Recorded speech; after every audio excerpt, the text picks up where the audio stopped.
આજે આપણે બનાવીશું ગોળ ચૂરમાના લાડુ, એ પણ તળ્યા વગર અને દેશી ગોળ સાથે. તો એના માટે અહીંયા મેં 2 કપ ઘઉંનો કકરો લોટ લીધો છે. જે લોટ આપણે ભાખરી માટે યુઝ કરતા હોઈએ એ જ. અને અહીંયા મેં 1/2 કપ ચણાનો લોટ લીધો છે અને 2 ટેબલ સ્પૂન રવો લીધો છે. અને હવે એમાં આપણે 1/3 કપ ઘી નાખીશું, પણ જેમ જરૂર પડશે એમ એડ કરતા જઈશું.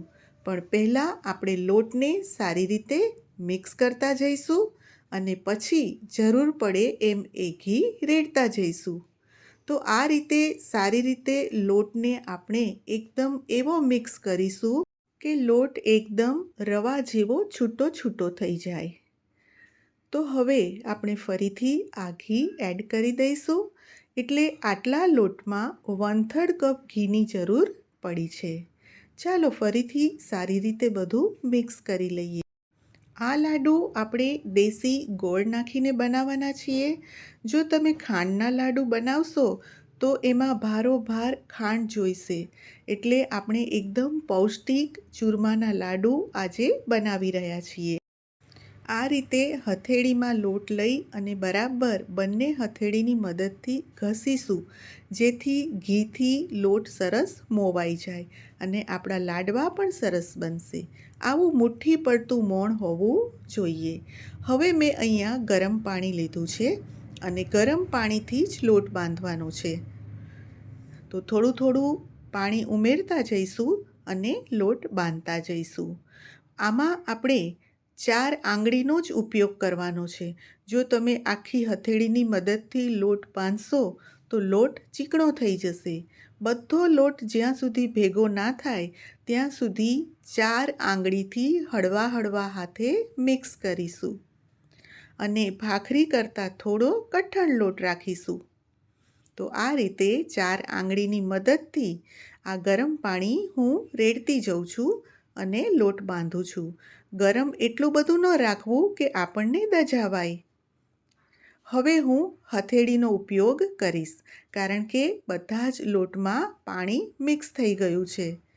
તો હવે હું આ લોટ બાંધી લઈશ. જ્યારે પાણીની જરૂર ન પડવાની હોય ત્યારે હથેળીનો ઉપયોગ ચાલુ કરવો. તો લોટ આપણો રેડી છે. જુઓ, આવો કઠણ લોટની આપણે જરૂર છે. હવે આપણે પિંડિયા તળ્યા વગર જ બનાવવાના છીએ. એટલે ભાખરી કરીને આપણે લાડુ બનાવવાના છે.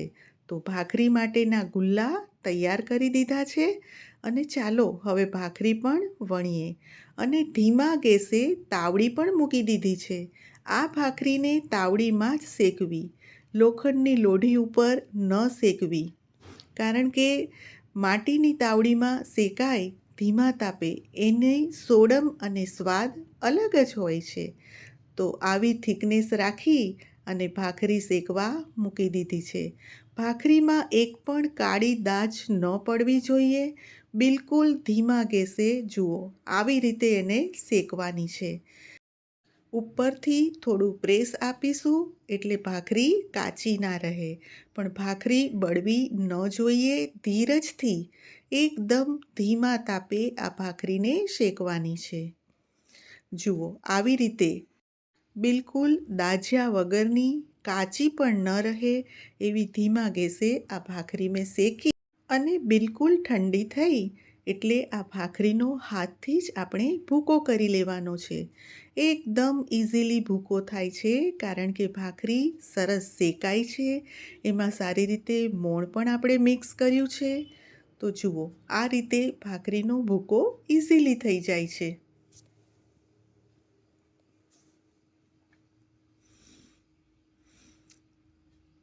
ને હવે આપણે એક મિક્સર બાઉલમાં આ ભૂકાને ટ્રાન્સફર કરીશું અને એને દળી લઈશું. તો ચાલો હવે આ બાઉલમાં હું આ ભાખરીનો ભૂકો એડ કરું છું અને એને દળી અને પછી આપણે ઘઉં ચાળવાની ચાળણીથી ચાળી લઈશું.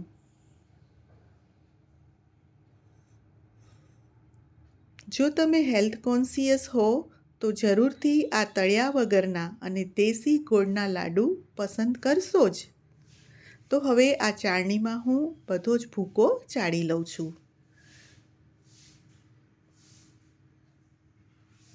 વચ્ચે હું તમને મારો દેશી ગોળ પણ બતાવી દઉં.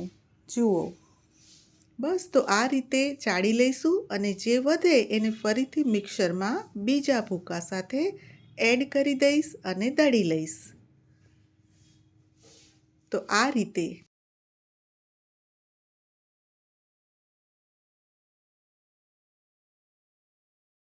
બધો જ ભૂકો દળીને મેં ચાળી લીધો છે. જુઓ કેટલો સરસ આપણો આ લોટ તૈયાર થઈ ગયો છે. હવે એમાં આપણે બદામ, કાજુ, કિસમિસ, જાયફળ પાવડર અને ઇલાયચી પાવડર. હવે આને આપણે અત્યારે મિક્સ નહીં કરીએ, આમ જ રહેવા દઈશું. એમાં ગરમ ગરમ ગોળ ઘી નાખીશું એટલે શેકાઈ જશે. 1/3 કપ ઘી લીધું છે અને 1 કપ ગોળને મેં છીણી લીધો છે. આ દેશી ગોળ છે, એને છીણીમાં આ રીતે છીણી લીધો છે એટલે ક્યાંય લમ્પ્સ ના રહે.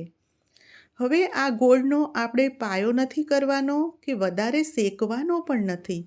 માત્ર મેલ્ટ થઈ જાય એટલે આપણે એને જે લાડવાનો ભૂકો તૈયાર છે એમાં એડ કરી દઈશું. તો જુઓ આ રીતે મેલ્ટ થઈ ગયું છે એકદમ.